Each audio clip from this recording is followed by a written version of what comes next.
datang di Technovation Smoke Free by Sampoerna 2025. Untuk pertama kalinya, forum internasional yang diinisiasi oleh Philip Morris International yang merupakan induk perusahaan dari PT HM Sampoerna Tbk digelar di Asia Tenggara dan Jakarta menjadi tuan rumah.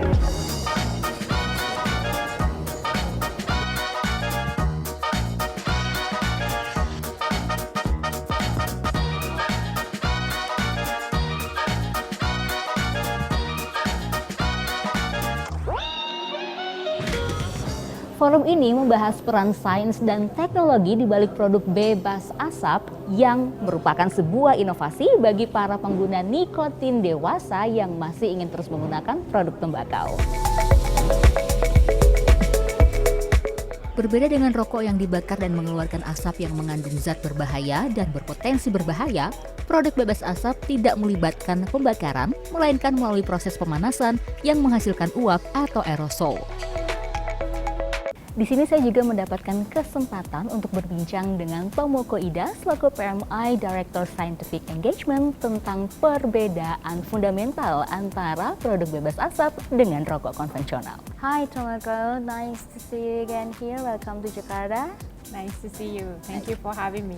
Okay, Tomoko, we're talking about the smoke-free product and what are the biggest challenges towards shifting the opinion or perception about this smoke-free product? Well, I can personally feel that challenge really lie in the misinformation. And I've been doing this for almost 15 years and trying to get the public recognition on the role that the smoke-free products can play on public health. And it has been really, really challenging, not because we don't have science. We do have science and a lot of science, but it's also because the misinformation and misconception that are around here.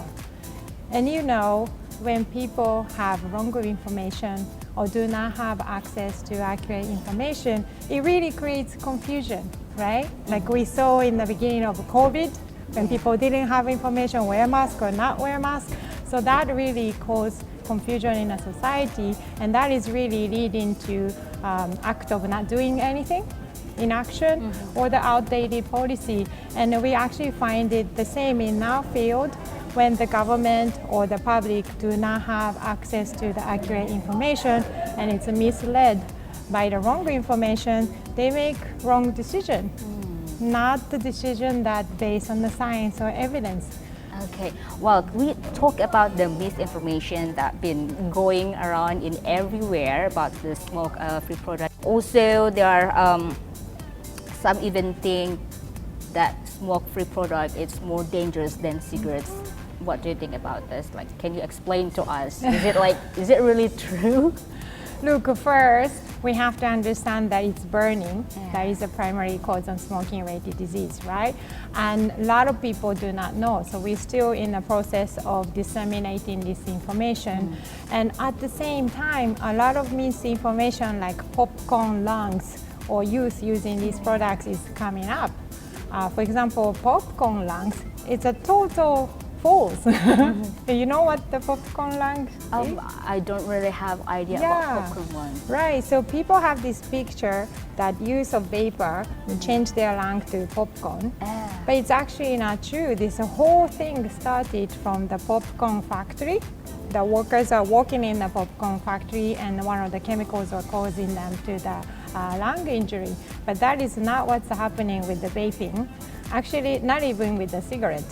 So it is a total misinformation, and these are the type of things we really need to overcome for smoke-free alternatives to be accepted. Okay, well, talk about the illness that caused by the misinformation out there. So some health advocates have been warning also about actually the public about serious illness from e-cigarettes, not only about the popcorn lungs, but also e-valley. So how do you address these health concerns?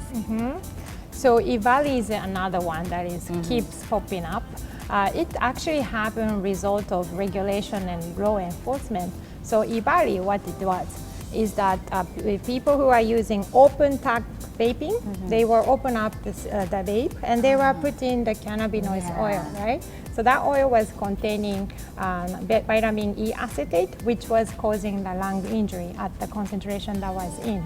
So again, after US regulator put regulation in place to regulate the e-cigarette, the EVARI program actually immediately went away.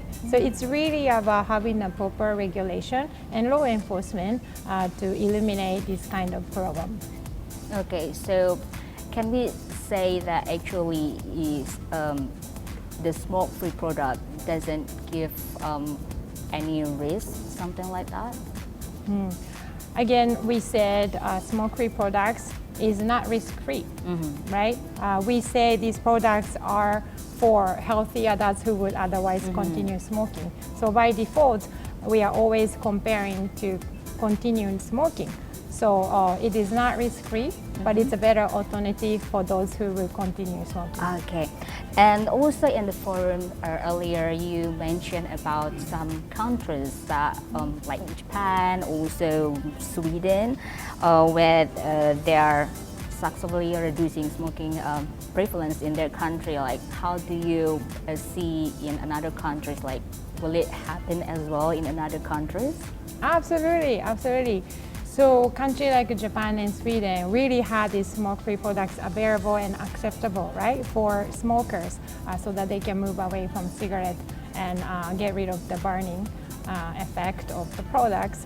And you also saw that this could happen in other countries, including Iceland and New Zealand. So it is all about government really allowing the products to be available so that people can have access to these products. At the same time, consumers have the right to know the accurate science, right to know the right information, accurate information, scientific evidence. And I think that regulation is allow the communication of such information to the consumer so the consumer can make the right judgment for themselves. Last, it's still about the smoke-free product. So what do you think, like, about what people have to know more about this smoke-free product, because the misinformation and also the regulation in different countries have different regulation as well. So how this smoke-free product in the future, like how do you see the project in the future? Yes, I actually think the biggest challenge we want to overcome is a misconception around nicotine. So as you saw in the statistic, even the healthcare professional thinks that the nicotine is the one causing cancer, but it's absolutely not true.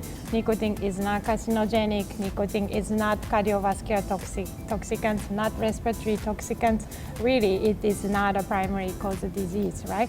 And then it actually, as UK government said, that the nicotine carries relatively harmless to the health of individuals, right? Not us, the UK government. So I think this kind of accurate information should be communicated to consumers, and consumers should be able to make a right choice for themselves. Okay, thank you very much, Tomoko, for having us here, to be here with us, and enjoy Jakarta. Thank you very much. Terima kasih. Terima kasih.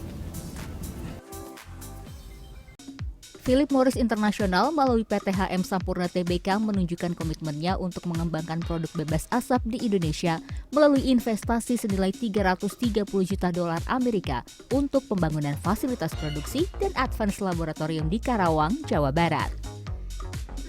Di laboratorium ini, para peneliti fokus mengembangkan dan mengevaluasi produk bebas asap.